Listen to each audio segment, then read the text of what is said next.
Well, before we go into Wicked Cool and the Underground Carriage, I have a question for you.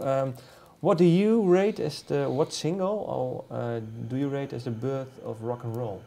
What single is it for you? Because there's some debate about it.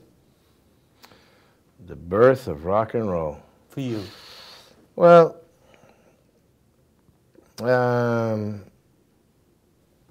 are 3 or 4, I guess, that come up. You know, some consider Rocket '88, which was actually Ike Turner's record, but he let his sax player sing it, and before we knew it, Jackie Brenson's name was on the record.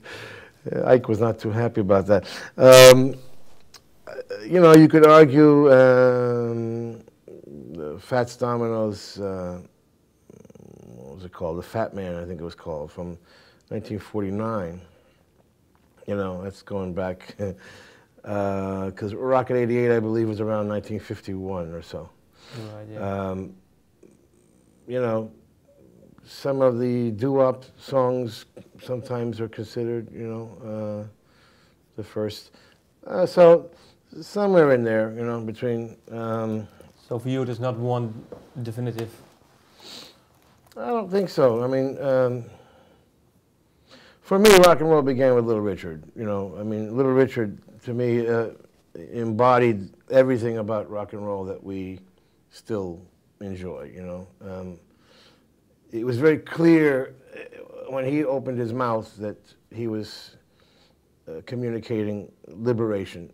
You know, that is what is first and foremost the spirit of rock and roll. That sort of sense of freedom and unlimited possibilities, and a certain abandon and throwing off all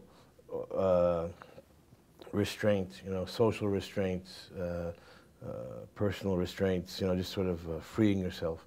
You know, it was, I think, a line crossed with Little Richard from, you know, what could be argued rhythm and blues was, you know, to what rock and roll is, you know, somewhere between Little Richard and then, you know, of course, Elvis Presley's first record was, I think, symbolically interesting in terms of defining rock and roll, what rock and roll was to be.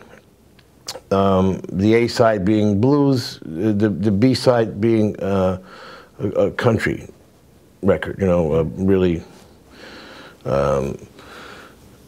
you know, that combination of black and white, I think, was nicely symbolized by Elvis Presley's first, you know, That's All Right Mama and Blue Moon of Kentucky. You know, so you could some people use that.